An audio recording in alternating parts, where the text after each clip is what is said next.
Thanks, Karine. So there are growing calls from Democrats, including members of Congress, for the president to step aside for the 2024 election because he's not capable of serving another 4 years. What is his response to this? So let me just step back for a minute and I guess deal with the questions that have come in about the debate. And honestly, this is something that the president has addressed himself multiple times since this past Thursday. And first of all, I want to say we understand the concerns. We get it. The president did not have a great night, as you all know, and many of you reached out during the debate. The president had a cold. He had a hoarse voice. You all heard it. That's why you reached out. But I will say this, and the president said this over the past couple of days, certainly right after the debate. He knows how to do the job. And he knows how to do the job, not because he says it, because his record proves it. Because for 3.5 years, almost 4 years, the president's record has been unprecedented, delivering for the American people. Another thing that he said that I would add is he knows right from wrong. He knows how to tell the truth. And again, he knows how to deliver for the American people. Joe Biden is a person, take away his title. He is someone who has dealt with tragedy. He is someone who has confronted that head on. He is someone who knows how to get back up once you've been knocked down. That is something that he understands very, very well. And I think, and we believe, that's something that many of Americans across the country understand as well. And he knows how to come back. He knows how to come back. And so the president's going to continue to focus on what he's been doing the past 3.5 years. He's going to continue to focus on the American people. And, to your question, just to add a little bit more to your question, look, you heard from Speaker Pelosi, you heard from Representative Clyburn, and let me just paraphrase a little bit of what they said. Speaker Pelosi, who's very close to the president, said it is not about performance in terms of a debate, it's about performance in a presidency. And this is a president, you've heard me say this, we've talked about this, he's been able to give us an economic recovery, the strongest economic recovery in modern history. Let's not forget, during the midterms of 2022, many people, many of you all, some of you in this room, said that it was going to be a red wave, and that didn't happen. He defeated Big Pharma. We have seen historic low in crime in more than down to 50-year low.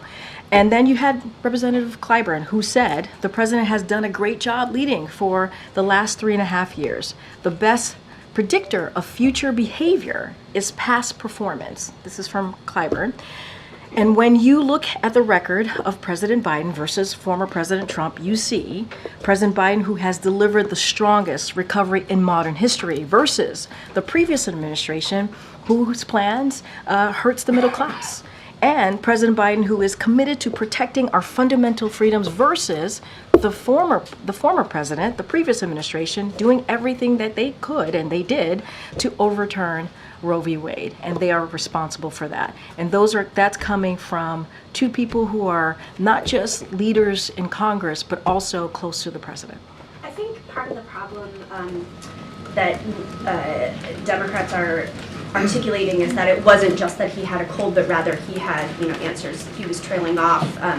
He didn't answer some questions in a sort of fulsome way. And speaking of Nancy Pelosi, one of the things that she recently said was that it was a legitimate question whether his performance was an episode or a condition. So I guess I wondered if there's been any consideration given to releasing a more robust set of medical records or something to show his mental acuity. So I will say this, look, and again, I get the question. It is a fair question to ask. We are not taking that away, and that's why the president certainly has spoken to this. As it relates to his medical records, we have been transparent. We have released thorough reports from his medical team every year since he's been in office. That is something that we have been pretty consistent about. As it relates to something like a cognitive test, to the question that you're asking me about what the speaker, former speaker, said. Obviously, she can speak for herself.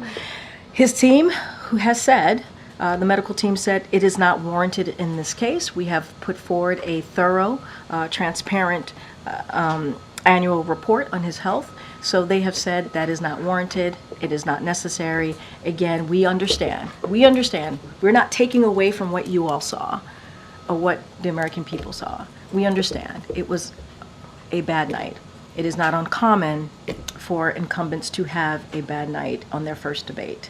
And we are going to continue to do the work that we have been doing on behalf of the American people. I think the president's record certainly speaks for itself. Okay, Risha. Thank you, Corinne. You just reminded us that President Biden had a cold on Thursday. What medications was he taking in the days or hours leading up to the debate? And I know that question has come in a couple of times to us. He was not taking any cold medication. Was he taking any medication that would have interfered with his He performance? was not taking any cold medication. That is what I can speak to. I've asked his doctor, and that's what he stated to us. After the debate, did the president get examined by a doctor, or did he get a neurological scan? A neurological scan? Look, what I can say is that, just to take a step back, it was a bad night. We understand that it was a bad night. And the president has spoken to this. And he understands that. And so I cannot speak to anything beyond what I just shared. The president has regular annual physicals that we release in a thorough report. We're going to continue to do that. I don't have anything else beyond that. So was the last time he was seen by a doctor then in February? I just don't have anything beyond that, beyond the question of a neurological exam. Okay, well, you continue to say it was just a bad night, but is there an explanation then for why it was so bad? If it's not his stamina, if he prepared, as you guys say, for so long, if it's not a problem with his mental fitness, what happened that night? What did we see? I will also add that the president also spoke to this as well. He said, I'm not as smooth as I used to be. I don't debate as well as I used to. I don't walk as easily as I used to. But one thing that he knows is how to deliver for the American people. He understands that. He understands that he's not a young man, obviously. He said this. But his focus is going to continue to deliver for the American people on the issues that they care about: the economy, expanding health care, fighting for Medicaid, Medicare, Social Security, making sure that we continue to be leaders on the world stage, which is something that this president has been able to do, and turn around the mess that this last administration created, as certainly on not just domestically but on the world stage. Okay. Is anyone in the White House hiding information about the president's health or his ability to do the job day to day? Absolutely not. Given the fact that it's more than a bad night when his political future is threatened, would he be willing to provide more medical information? Would he be willing to have Dr. O'Connor provide more to answer these questions? Look, Kellyo, certainly understand the question, appreciate the question, but what we have provided has been very transparent. But it's has not been recent. has And been the country watched. But February was this year. It wasn't too long ago. It was indeed this year, and we provided transparent report, a thorough There were report. many Americans who were concerned about his capacity. Was he okay? What happened? And we've now gone several days where he has only done teleprompter comments. He has not taken questions. I know you've announced a press conference. We Yeah. appreciate that. An interview. We appreciate that. Yeah. But there is a period of time here where the public is trying to understand what happened. And the president could help to answer that by engaging with us in an unscripted way right now. So let me just say a couple of things. There's a couple of things that you said that I do want to address. Number one, less than an hour after the debate, he went and he engaged directly with the American people, right? He went to a watch party. He was in a room with hundreds of supporters who watched the debate. And when he walked in, they cheered him on. And he did a photo line with them for some time. Some of your colleagues had an opportunity to speak to these supporters. He did that.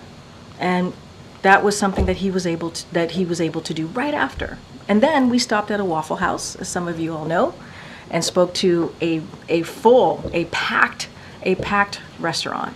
So he spent some time there. Then the next day, he went to North Carolina, spoke in front of hundreds of supporters there, who said, "We support you, Joe. We love you, Joe." And so he was able to do that. In those 2.5 days or so after the debate, he went to 4 states and engaged with supporters, engaged with American people, everyday people, heard directly from them. And let's not forget, when we landed in North Carolina, I think it was like 2 a.m. in the morning, he engaged with supporters there as well. So the president has been out there. He's been listening to supporters. It's something that he loves to do, not just supporters, but American people out there, everyday people who appreciate what he does, who wants to hear more from him, as you just stated, and got that opportunity to do just that. I think it matters that he's going to do an interview on Friday. I think it matters that he's going to go to Wisconsin and do that, right? Engage with everyday people. We're going to continue to do that. Nothing has changed in that regard. We're going to continue to be out there. He's going to be in Pennsylvania as well this weekend, as I just stated. And one more. We're reporting that Hunter Biden has been in some meetings with senior advisors. Why is the president's son involved? So a couple of things I saw that reporting as I was coming out, so a couple of things there. Look, the president